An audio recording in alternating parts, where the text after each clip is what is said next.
1558 उड़ीसा का पुरी इलाका मुगल सेना जगन्नाथ मंदिर को तोड़ने के इरादे से आगे बढ़ रही थी। घोड़े सर पर दौड़ रहे थे, तलवारें चमक रही थीं, लेकिन जैसे ही सेना मुख्य गर्भगृह की ओर बढ़ी, एक अजीब सा तूफान उठा। सूरज की रोशनी अचानक गायब हो गई और चारों ओर अंधकार छा गया। फिर सैनिकों ने देखा कि मंदिर के अंदर से तेज रोशनी आ रही है और रोशनी के साथ एक भयानक और डरावनी चीज उनके पास आ रही है। यह दृश्य इतना भयानक था कि कई सैनिक वहीं पर बेहोश हो गए और जो बच गए वो ऐसे भागे मानो उनके सामने मौत खड़ी हो। अब आप सोचिए कि क्या यह सिर्फ एक ऐतिहासिक घटना थी या फिर सच में भगवान जगन्नाथ ने अपने धाम की रक्षा की। पुरी का जगन्नाथ मंदिर एक ऐसा स्थान जो सिर्फ भक्ति का केंद्र नहीं बल्कि अनगिनत रहस्यों की चुप दुनिया है। क्या आपने कभी सोचा है कि क्यों इस मंदिर का ध्वज हमेशा हवा के विपरीत दिशा में उड़ता है और क्यों मंदिर के ऊपर लगे सुदर्शन चक्र हर दिशा से ऐसा लगता है मानो आपको ही देख रहा हो। यहाँ तक कि प्रसिद्ध किताब भविष्य मलिका में इस मंदिर को लेकर कलयुग की कई भविष्यवाणियां की गई हैं, जो कि सारी की सारी सच हुई हैं। इनमें सबसे प्रसिद्ध है कोविड-19 यानी कि कोरोना की घटना। इस किताब में लिखा गया था कि जब मंदिर का सबसे पुराना पेड़ गिर जाएगा तब एक भयानक महामारी आएगी, और यह पूरी तरह सच भी हुई। यह सिर्फ एक घटना नहीं, ऐसी और भी कई घटनाएं हैं जो सच हुई हैं और सारी आपको चौंका देंगी। इस मंदिर के अंदर ऐसे और भी कई अनसुने और खतरनाक रहस्य छुपे हुए हैं जो आपके होश उड़ा देंगे। और सबसे बड़ा रहस्य है ब्रह्म पदार्थ का, यानी कि श्री कृष्ण का दिल। माना जाता है कि इस मंदिर में श्री कृष्ण का दिल आज भी मौजूद है, जिसे हर 12 साल में पुरानी मूर्ति से निकालकर नई मूर्ति में डाला जाता है, और यह प्रक्रिया काफी महत्वपूर्ण है। इस दौरान अगर कोई श्री कृष्ण के दिल को देख ले तो वह तुरंत मर जाता है, जिसकी कई घटनाएं हमारे सामने आती हैं। इस मंदिर का ध्वज हर रोज बदला जाता है और कहा जाता है कि अगर इसे एक भी दिन न बदला गया तो मंदिर को 18 सालों के लिए बंद करना होगा। और जब अंग्रेज आए तो उन्होंने इस प्रक्रिया को अंधविश्वास बताकर रोकने की कोशिश की, लेकिन फिर उनके साथ जो हुआ वो जानकर आप चौंक जाएंगे। इस मंदिर के मुख्य प्रवेश द्वार में 22 सीढ़ियां हैं जिन्हें पार करना होता है, लेकिन इनमें से तीसरी सीढ़ी पर पैर रखना सख्त मना है। पर आखिर ऐसा क्यों है और क्या होगा यदि आपने तीसरी सीढ़ी पर पैर रख दिया? फिर आती है मंदिर की रसोई, जहां 7 बर्तनों में एक साथ प्रसाद पकता है। पर नीचे की आंच से ऊपर वाला बर्तन पहले कैसे पक जाता है? क्या मंदिर की रसोई विज्ञान के नियमों को भी चुनौती देती है? ऐसे ही और भी न जाने कितने चौंकाने वाले रहस्य। ये सिर्फ एक मंदिर नहीं, ये एक ऐसा तीर्थ है जहां धर्म, विज्ञान, वास्तु और चमत्कार चारों एक साथ खड़े हैं, जहां श्रद्धा सिर्फ पूजा नहीं बल्कि रहस्यों से सामना करने की तैयारी है। तो क्या आप तैयार हैं एक ऐसे सफर के लिए जहां हर अध्याय आपको चौंकाएगा, हर रहस्य आपके विश्वास को चुनौती देगा और हर जवाब एक नए सवाल को जन्म देगा? चलिए चलते हैं जगन्नाथ मंदिर की उस रहस्यमयी यात्रा पर, जहां भगवान खुद हर सवाल का उत्तर है।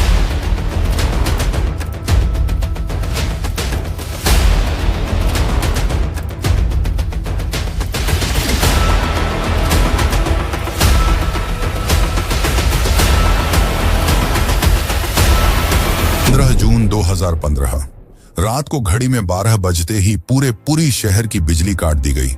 ये कोई साधारण बिजली कटौती नहीं थी। इस बिजली कटौती का कारण था मंदिर के गर्भगृह में चल रही विचित्र घटना। मंदिर के मुख्य पुजारी इस अंधेरी रात में अपनी आंखों पर पट्टी बांधे और हाथ में एक मोटा दस्ताना पहने हुए अपने हाथों पर एक दिव्य पदार्थ लेकर भगवान की मूर्ति की ओर बढ़ रहे थे। ये कुछ और नहीं, श्री कृष्ण का दिल था, जिसे ब्रह्म पदार्थ भी कहा जाता है। ठीक 12 साल बाद यह प्रक्रिया आज मंदिर में फिर दोहराई जा रही थी, जहां भगवान जगन्नाथ की पुरानी मूर्ति से उनके दिल को निकालकर नई मूर्ति में लगाया जाता है। यह होता है भगवान के शरीर को बदलने का, लेकिन आत्मा को यथावत रखने का अनुष्ठान। माना जाता है कि यह मंदिर दुनिया का एकमात्र मंदिर है जहां भगवान आज भी जीवित रूप में बसते हैं, और जब उनका शरीर पुराना हो जाता है तो ठीक उसी तरह नया शरीर दिया जाता है जैसे कोई आत्मा नया जन्म लेती है। कहते हैं इस ब्रह्म तत्व को आज तक किसी ने नहीं देखा और जिसने भी देखने की कोशिश की वो जिंदा नहीं बचा। नवकलेवर की रात जब पुरानी मूर्तियों से ब्रह्म तत्व निकालकर नई मूर्तियों में डाला जाता है, पुरी में कर्फ्यू जैसा माहौल बना दिया जाता है। पूरे शहर की बिजली काट दी जाती है। मंदिर को घोर अंधेरे में बंद कर दिया जाता है। मंदिर के अंदर होते हैं सिर्फ विशुद्ध ब्राह्मण जिनका खानदान सदियों से यही कार्य करता आया है। उनकी आंखों पर पट्टी बांधी जाती है और हाथों पर मोटे दस्ताने पहनाए जाते हैं ताकि वे ना देख सकें और ना ही महसूस कर सकें कि ब्रह्म पदार्थ है क्या। जब यह प्रक्रिया होती है तब मंदिर की सुरक्षा सीआरपीएफ के जवान करते हैं और किसी भी व्यक्ति का मंदिर के अंदर जाना सख्त मना होता है। जब 2015 में यह अनुष्ठान हुआ था तब एक पांडे ने उस ब्रह्म तत्व को हाथ लगा दिया था, जिसके बाद वह तुरंत ही बेहोश हो गया और जब आंख खुली तो वह मानसिक रूप से पूरी तरह अस्थिर हो गया था। तो सवाल उठता है, ब्रह्म तत्व आखिर है क्या? क्या यह कोई दिव्य ऊर्जा है? क्या यह सिर्फ विश्वास है या सच में कोई ऐसा अविनाशी पदार्थ मौजूद है जो युगों से युगों तक जीवित है? माना जाता है कि यह ब्रह्म पदार्थ काफी ज्यादा शक्तिशाली है, जिससे लगातार दिव्य ऊर्जा निकलती रहती है और हमेशा हल्का सा कंपन महसूस होता रहता है। प्रसिद्ध इंडियन आर्कियोलॉजिस्ट प्रवीण मोहन के हिसाब से श्री कृष्ण सिर्फ एक इंसान नहीं बल्कि एक सुप्रीम बीइंग थे।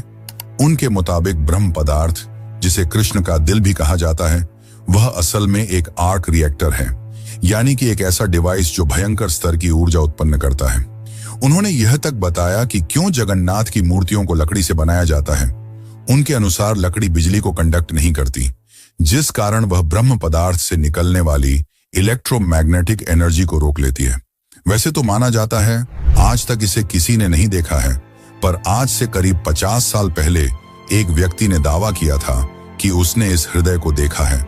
उसने कहा कि हृदय चांदी की तरह तरल बह रहा था और यही तरल लकड़ी को कमजोर कर देता है, जिस कारण हर 12 साल में मूर्तियों को बदलना पड़ता है। उस व्यक्ति ने यह तक कहा कि जब उस हृदय को प्रकाश में लाया गया तो वह चक्र की तरह घूमने लगा और जोर से कंपन करने लगा, यानी कि जब इस ब्रह्म पदार्थ को रोशनी मिलती है तो यह और भी ज्यादा सक्रिय हो जाता है, जो कि खतरनाक साबित हो सकता है, जिस कारण हर बार जब इसे पुरानी मूर्ति से नई मूर्ति में बदला जाता है तब पूरी शहर की बिजली काट दी जाती है। विज्ञान के लिए आज भी यह एक चौंकाने वाला रहस्य है जिसे कोई समझ नहीं पाया, लेकिन भक्तों के लिए यह उनके श्री कृष्ण हैं, उनका दिल है, जिस कारण हर दिन लाखों की तादाद में भक्त भगवान जगन्नाथ के दर्शन करने आते हैं। वैसे क्या आपको पता है कि जब श्री कृष्ण की मृत्यु हुई तब पांडवों ने उनके शरीर को जला दिया था, पर फिर कैसे उनका हृदय बच गया और वह पुरी तक कैसे पहुंचा? और इस भव्य मंदिर की रचना किसने की? आखिर कौन था जिसने बड़ी ही चमत्कारी तरीके से भगवान जगन्नाथ की मूर्ति बनाई? तो चलिए जानते हैं अब इस रहस्यमयी और रोचक घटना को, जो आपको इंटरनेट और किताबों में नहीं देखने को मिलेगी। लेकिन उससे पहले अगर आपको वीडियो अच्छी लग रही है तो इसे लाइक करके कमेंट में जय जगन्नाथ जरूर लिखें। आज से करीब 5000 साल पहले महाभारत युद्ध के पश्चात चारों तरफ केवल लाशें ही पड़ी थीं। लाखों पड़े शव और कौरवों के विनाश ने सबको झकझोर दिया। कौरवों की माता गांधारी ने इस विनाश का कारण श्री कृष्ण को बताया। उनके हिसाब से अगर श्री कृष्ण चाहते तो यह युद्ध होता ही नहीं, पर उन्होंने ऐसा नहीं किया, जिसके कारण क्रोधित होकर गांधारी ने कृष्ण को श्राप दिया, गिना, जिस प्रकार मेरे वंश का विनाश हुआ है ठीक उसी प्रकार तुम्हारे भी वंश का विनाश हो जाएगा। इस श्राप के 36 साल बाद जब एक दिन श्री कृष्ण जंगल में विश्राम कर रहे थे, तब एक शिकारी ने उन्हें हिरण समझकर उन पर तीर चला दी और जैसे ही तीर श्री कृष्ण के पैरों पर जाके लगी, उन्होंने इस लोक को छोड़ दिया और मृत्यु को स्वीकार किया। और माना जाता है कि उनके मृत्यु के साथ ही पूरी द्वारका नगरी पानी में समा गई, जिससे उनका पूरा वंश समाप्त हो गया। माना जाता है कि जब शिकारी ने उन्हें गलती से मारा तो उसे बहुत पछतावा हुआ और उसने श्री कृष्ण से माफी मांगी, पर श्री कृष्ण ने बताया कि ये मेरे ही कर्मों का फल है। उन्होंने समझाते हुए कहा कि पिछले जन्म में तुम महान वानर राजा बाली थे, जिसे मैंने ही राम अवतार में छल से मार दिया था, और उसी कारण आज तुम मेरे मृत्यु का कारण बने। माना जाता है कि जब श्री कृष्ण की मृत्यु की खबर पांडवों को मिली तो उन्होंने पूरे रीति रिवाज से श्री कृष्ण का अंतिम संस्कार किया, और जब उनके शरीर को जलाया गया तो उनका पूरा शरीर पंचतत्वों में विलीन हो गया, परंतु उनका हृदय बच गया और जलने की बजाय और भी अधिक ऊर्जा से धड़कने लगा। इसी हृदय को बाद में ब्रह्म पदार्थ कहा गया। अर्जुन ने इस हृदय को लकड़ी के मंच पर रखकर नदी में बहा दिया। काफी लंबे समय तक बहने के बाद यह ब्रह्म पदार्थ उड़ीसा के समुद्र तट पर पहुंचा। उस समय उस तट पर सबरा जनजाति समुदाय के लोग रहा करते थे। उस जनजाति के मुखिया विश्ववसु ने जब इस ब्रह्म पदार्थ को देखा तो वे इसकी ऊर्जा और दिव्य प्रकाश से प्रभावित हो गए। उन्होंने तुरंत ही पहचान लिया कि यह भगवान के ही रूप हैं, और उन्होंने इसे नील माधव के रूप में पूजना शुरू कर दिया। उसी समय मालवा के राज्य में राजा इंद्रद्युम्न राज्य किया करते थे। वे भगवान विष्णु के काफी बड़े भक्त थे। एक दिन उन्होंने नील माधव के दर्शन करने की इच्छा व्यक्त की और उन्हें ढूंढने लगे, और यही आगे चलकर जगन्नाथ के निर्माण की आधारशिला बनी। जैसा कि मैंने बताया, राजा इंद्रद्युम्न विष्णु के परम भक्त थे, और एक रात स्वयं भगवान विष्णु उनके सपने में आए और उन्हें कहा कि वे उनकी दिव्य मूर्ति नील माधव को ढूंढें और उनके लिए एक भव्य मंदिर का निर्माण करें। श्री हरि विष्णु ने उन्हें यह भी बताया कि यह ब्रह्म पदार्थ उन्हें नीलांचल पर्वत में मिलेगा, जिसके पश्चात राजा ने अपने ब्राह्मण पुजारी विद्यापति को आदेश दिया कि वह इस मूर्ति को ढूंढ निकाले। विद्यापति कई दिनों तक नीलांचल पर्वत के अलग हिस्सों में इसकी तलाश करते रहे, और तब जाकर अंत में उन्हें पता चला कि इस मूर्ति को आदिवासी मुखिया विश्ववसु ने एक गुफा में छुपा कर रखा है, और वे दिव्य रूप से उसकी पूजा करते हैं। जब विद्यापति ने इसके दर्शन करने की अनुमति मांगी, तब विश्ववसु ने यह कहकर मना कर दिया कि यह उनके जाति का निजी मामला है।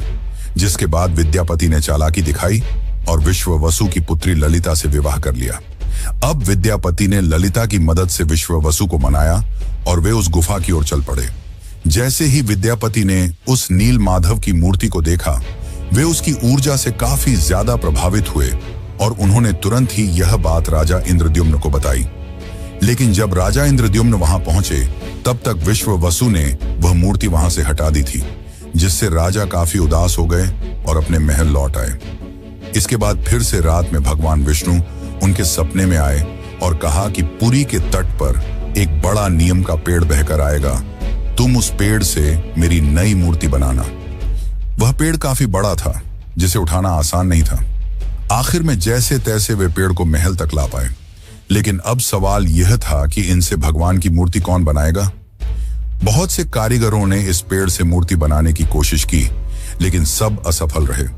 उन्होंने कहा कि पेड़ इतना ज्यादा मजबूत है कि हमारे छेनी हथौड़ी का उस पर कोई असर नहीं हो रहा। यह सुनकर राजा काफी परेशान हो गए।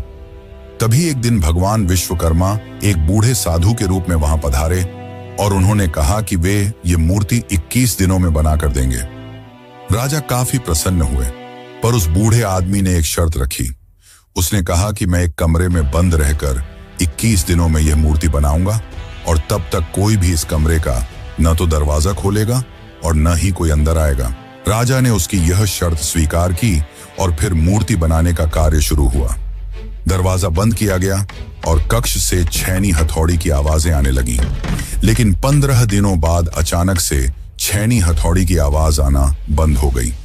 महाराज की रानी गुंडीचा काफी चिंतित हो गई और महाराज को कहा कि हमें दरवाजा खोलकर देखना चाहिए। शायद वह वृद्ध व्यक्ति भूख और प्यास की वजह से मर तो नहीं गया होगा। राजा ने शुरुआत में तो मना किया, पर बाद में वे इसके लिए मान गए और दरवाजा खोल दिया। लेकिन जब दरवाजा खुला तो सभी हैरान रह गए।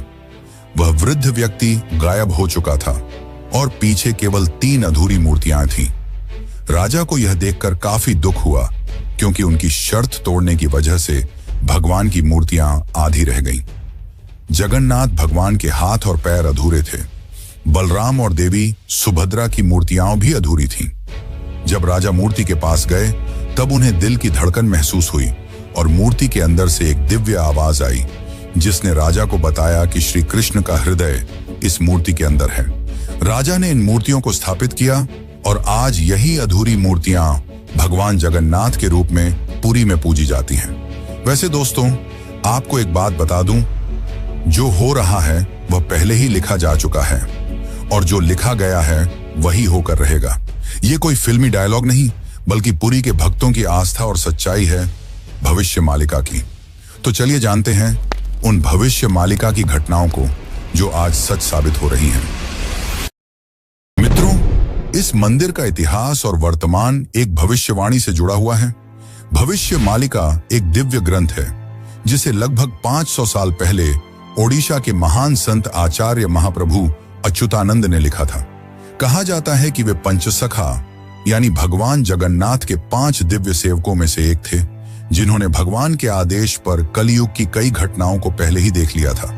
यह ग्रंथ ओडिया भाषा में लिखा गया है और इसकी पंक्तियां कविता के रूप में हैं, जैसे किसी गूढ़ रहस्य का संकेत दे रही हूं।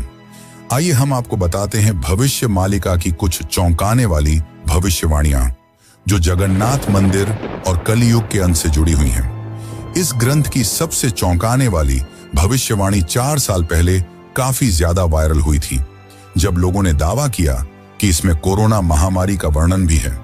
नाना रोग आसीबा, गोटे बड़ा व्याधि, लोका घरे रहीबे, बाहर कुना जीबा, अर्थात अनेकों रोग आएंगे, एक बड़ा रोग फैलेगा, लोग घरों में बंद रहेंगे, बाहर नहीं निकल पाएंगे।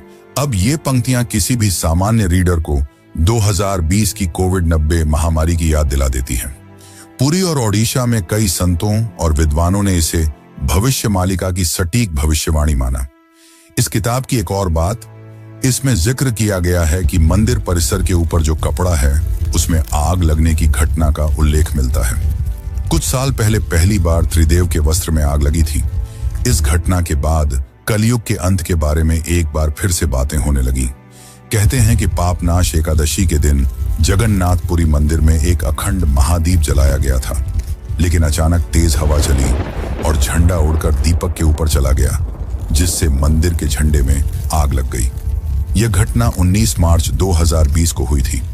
कहा जाता है कि दूसरे मंदिरों की तरह जगन्नाथ मंदिर के गुंबद पर कभी कोई पक्षी नहीं बैठता और ना ही इस पर कोई प्लेन या हेलीकॉप्टर उड़ता है, लेकिन जुलाई 2020 के बाद से मंदिर के गुंबद पर गिद्ध, चील और बाज को देखा गया था। ये पक्षी मंदिर के गुंबद, स्तंभ और नील चक्र पर भी बैठे थे। ऐसे में दुनिया के महाविनाश की भविष्यवाणी एक बार फिर से चर्चा में आ गई थी। भविष्य मालिका के अनुसार जब कलयुग का अंत करीब होगा तो भगवान जगन्नाथ मंदिर का नील चक्र यानी सुदर्शन चक्र तूफान से टेढ़ा हो जाएगा। मई 2019 में समुद्री तूफान फानी के कारण यह विशालकाय चक्र टेढ़ा हो गया था। ऐसे ही और भी कई भविष्यवाणियां हैं जो सच हो चुकी हैं और कई प्रसिद्ध भविष्यवाणियां हैं जो आने वाले को लेकर की गई हैं। 3 रथ यात्राएं एक साथ रुकेंगी, नदियां उल्टी दिशा में बहेंगी, ब्रह्म तत्व मंदिर से गायब हो जाएगा और फिर में अंत में आएंगे भगवान के आखिरी अवतार कल की। अब दोस्तों, आप ही सोचिए कि क्या यह महज संयोग है या सच में आचार्य अच्युतानंद को भविष्यदर्शी शक्तियां प्राप्त थीं? अगर उन्होंने आज से सैकड़ों साल पहले ऐसी बातें लिख दी जो अब सच हो रही हैं, तो क्या हमें उनकी बाकी भविष्यवाणियों को भी गंभीरता से लेना चाहिए? भविष्य मालिका कोई साधारण ग्रंथ नहीं, बल्कि वो कायनात का रोड मैप है जिसे बस समझने की जरूरत है। वैसे आपकी जानकारी के लिए बता दूं कि सन 1558 में मुगल सेना ने मंदिर को तोड़ने की कोशिश की। फिर उनके साथ जो हुआ वो चौंकाने वाला था और इस घटना को पहले ही भविष्य मालिका में लिख दिया गया था। और साथ ही भविष्य मालिका में अंग्रेजों को लेकर भी यह कहा गया था कि गोरे आएंगे और मंदिर को बंद कराने की कोशिश करेंगे। तो चलिए अब जानते हैं कि जब मुगल सेना ने मंदिर पर आक्रमण किया तो क्या हुआ और कैसे ब्रिटिशर्स ने भक्तों की श्रद्धा को अंधविश्वास बताकर मंदिर को बंद करने की कोशिश की। लेकिन उससे पहले चैनल को सब्सक्राइब जरूर कर लें। यह आपके लिए तो फ्री है, पर इससे हमारी काफी मदद हो जाती है। सन 1558 उड़ीसा के पुरी इलाके में घना अंधकार छाया हुआ था, पर वो अंधकार आसमान में नहीं, लोगों के मन में था। क्योंकि इस बार कोई साधारण लुटेरा नहीं, मुगल सेना खुद मंदिर को गिराने के इरादे से आ रही थी। कला पहाड़ नाम का अफगान जनरल जो तब बंगाल का गवर्नर था। उसकी क्रूरता इतनी बदनाम थी कि उसका नाम सुनकर ही लोग कांप उठते थे। कहा जाता है कि वो सनातन धर्म और मंदिरों से विशेष नफरत रखता था। उस दिन उसकी फौज पूरी ताकत के साथ पुरी की ओर बढ़ी। घोड़े सर पर दौड़ रहे थे, तलवारें लहराई जा रही थीं और मंदिर की शांति में एक भयंकर आंधी की आहट आने लगी। जैसे ही सैनिक मुख्य गर्भगृह की ओर बढ़े, अचानक मौसम बदल गया। तेज हवाएं चलने लगीं, आकाश काला पड़ गया, सूरज की रोशनी एकदम गायब हो गई और मंदिर के चारों ओर एक रहस्यमयी घना अंधेरा छा गया। मंदिर के भीतर से एक चमकती हुई रोशनी निकली जो किसी इंसान की नहीं थी। ये रोशनी जैसे ही बाहर आई, पूरा मैदान एकाएक शांत हो गया। सैनिकों में अफरा तफरी मच गई, कुछ बेहोश हो गए, कुछ उल्टा भागने लगे। बिना एक भी तलवार चले कला पहाड़ की पूरी फौज पीछे हट गई। आज भी पुरी की लोक कथाओं में यह कथा सुनाई जाती है कि जब भगवान की मर्यादा पर वार होता है तो वो खुद प्रकट होकर अपने धाम की रक्षा करते हैं। अब दूसरी घटना की बात करते हैं, जो है अंग्रेजों का विरोध और रथ यात्रा का संघर्ष।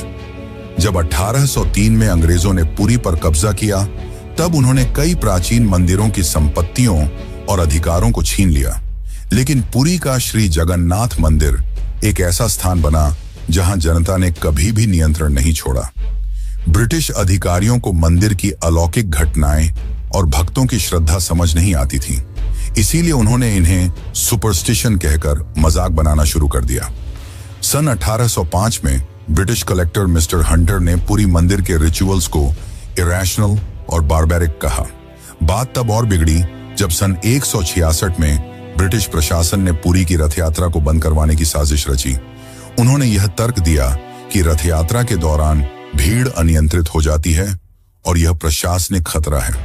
पर यह फैसला पूरे उड़ीसा में जन आंदोलन का कारण बन गया। लाखों लोग सड़कों पर उतर आए, मठों, आचार्यों और गांवों ने खुलकर विरोध किया। रथ यात्रा का रथ निर्माण कार्य लोगों ने खुद शुरू कर दिया, यह कहते हुए कि अगर भगवान नहीं चलेंगे तो हम भी नहीं चलेंगे। इस जनता के दबाव और आक्रोश के चलते ब्रिटिश सरकार को पीछे हटना पड़ा और 1964 में फिर से रथ यात्रा की अनुमति दी गई। इसके बाद अंग्रेजों ने कभी पुरी मंदिर के अंदरूनी मामलों में दखल नहीं दिया। अब चलिए आपको बताते हैं जगन्नाथ की तीसरी सीढ़ी का रहस्य, जिसे यमलोक का द्वार भी कहा जाता है। वैसे तो इस मंदिर में 22 सीढ़ियां हैं, पर सबसे खास है तीसरी सीढ़ी, क्योंकि इसमें पैर रखना उचित नहीं माना जाता। धार्मिक कथाओं के अनुसार इस तीसरी सीढ़ी को यमशिला कहा जाता है और कहा जाता है कि जो भी मनुष्य इस तीसरी सीढ़ी पर पैर रखता है उसके पुण्य शून्य हो जाते हैं और उसे यमलोक जाना पड़ता है। दरअसल एक बार यमराज जी भगवान जगन्नाथ के पास पहुंचे और उनसे कहा कि भगवान, भक्त जैसे ही आपके दर्शन करते हैं उनके सारे पाप मिट जाते हैं, और अगर ऐसा ही चलता रहा तो सभी व्यक्ति जगन्नाथपुरी के दर्शन करके पापों से मुक्त हो जाएंगे, जिससे यमलोक में कोई नहीं आएगा। तब भगवान जगन्नाथ ने कहा कि तुम इस मंदिर की तीसरी सीढ़ी पर अपना स्थान ग्रहण कर लो, और जो भी इस मंदिर की तीसरी सीढ़ी पर पैर रखेगा उसके पुण्य शून्य हो जाएंगे और उसे यमलोक जाना पड़ेगा। और तभी से इस सीढ़ी को यमशिला कहा जाता है, क्योंकि इसमें यम का वास है। अब अगर हम पुरी मंदिर के ऊपर लगे सुदर्शन चक्र की बात करें तो देखने वालों ने यह दावा किया है कि इस सुदर्शन चक्र को आप मंदिर के किसी भी कोने से देखोगे तो ऐसा लगेगा मानो आपको ही देख रहा हो। मतलब इससे जिस भी दिशा से देखो यह सामने की ओर ही दिखता है। इसे आम भाषा में आर्टिफिशियल इल्यूजन कहा जाता है, पर यह आज भी विज्ञान के परे है कि कैसे इतने भारी चक्र को मंदिर के ऊपर लगाया गया और कैसे उस समय के लोगों ने यह आर्टिफिशियल इल्यूजन बनाया जिससे चक्र हमेशा सामने की ओर दिखता है। इसे आज भी विज्ञान नहीं समझ पाया, पर भक्तों के अनुसार यह श्री कृष्ण का चक्र है जिसे उन्होंने इस दुनिया की रक्षा के लिए इस मंदिर में स्थापित किया है। और भविष्य मालिका की एक और पंक्ति के हिसाब से जब यह मंदिर समुद्र के अंदर समा जाएगा तब कलयुग अपने अंतिम चरण पर होगा और तब आएंगे विष्णु के आखिरी अवतार कल्कि। अब जानते हैं पुरी के रसोई घर के बारे में। जगन्नाथपुरी का रसोई घर दुनिया की सबसे बड़ी और सबसे रहस्यमयी रसोई है, जिसके अनोखे तथ्य और परंपरा भक्तों को आश्चर्यचकित कर देती है। और रसोई का सबसे बड़ा रहस्य यह है कि यहाँ भोजन 7 मिट्टी के बर्तनों में बनाया जाता है और हर एक बर्तन को एक के ऊपर एक रखा जाता है। और स्वाभाविक है कि सबसे नीचे के बर्तन में ज्यादा आंच आ रही है तो उसे सबसे पहले पकना चाहिए, लेकिन पुरी में ऐसा नहीं होता। ये चौंकाने वाली बात है कि 7 बर्तनों में जो सबसे ऊपर होता है उसका खाना पहले पकता है, जो विज्ञान के सारे तथ्यों को गलत साबित करता है। यहाँ भोजन बनाने का कार्य केवल सेवायत ब्राह्मणों द्वारा किया जाता है और किसी भी बाहरी व्यक्ति को इसमें प्रवेश की अनुमति नहीं होती। इस पवित्र रसोई में किसी प्रकार के आधुनिक ईंधन या गैस का उपयोग नहीं किया जाता, बल्कि केवल लकड़ी के चूल्हे पर पारंपरिक विधि से प्रसाद बनाया जाता है। पूरी मंदिर में रोजाना लगभग 50,000 से 2 लाख लोगों तक को महाप्रसाद बांटा जाता है। लेकिन चमत्कार देखो, कभी भी खाना बर्बाद नहीं होता और कभी भी कम नहीं पड़ता। मान्यता है कि मां लक्ष्मी स्वयं प्रतिदिन रसोई में आती हैं और रसोई के सेवकों को अंतः प्रेरणा देती हैं कि आज कितनों के लिए प्रसाद तैयार करना है। ये सिर्फ परंपरा नहीं, सदियों से चलती लीला है जिसे आज तक कोई इंसानी गणित नहीं समझ पाया। एक और चौंकाने वाली बात तो यह है कि इतने बड़े किचन में जहां 500 से ज्यादा रसोइये और सेवक काम करते हैं, जहां हर दिन सैकड़ों क्विंटल अनाज, सब्जियां और मसाले इस्तेमाल होते हैं, वहां न कोई बदबू होती है, न ही कोई मक्खी। कहा जाता है कि यह अग्निदेव और माता लक्ष्मी की कृपा है जो इस रसोई को हर प्रकार की अशुद्धि से दूर रखती है। 18वीं सदी में मराठा शासनकाल के दौरान एक बार एक अधिकारी ने रसोई के चमत्कार को अंधविश्वास बताते हुए जानबूझकर बर्तनों की संख्या बदलने का आदेश दिया। लेकिन इसके बावजूद उस दिन भी पुरी में महाप्रसाद एकदम सटीक बना, न एक दाना कम न एक दाना ज्यादा। इसके बाद अधिकारी ने रसोई में दोबारा हस्तक्षेप न करने की कसम खा ली। वैसे तो दोस्तों, ऐसे और भी कई चौंकाने वाले रहस्य हैं, पर उन्हें एक ही वीडियो में बता पाना नामुमकिन है। इसलिए चलिए चलते हैं आखिरी अध्याय की ओर। लेकिन उससे पहले, अगर आपको यह डॉक्यूमेंट्री अच्छी लग रही है तो कमेंट में जय जगन्नाथ जरूर लिखें।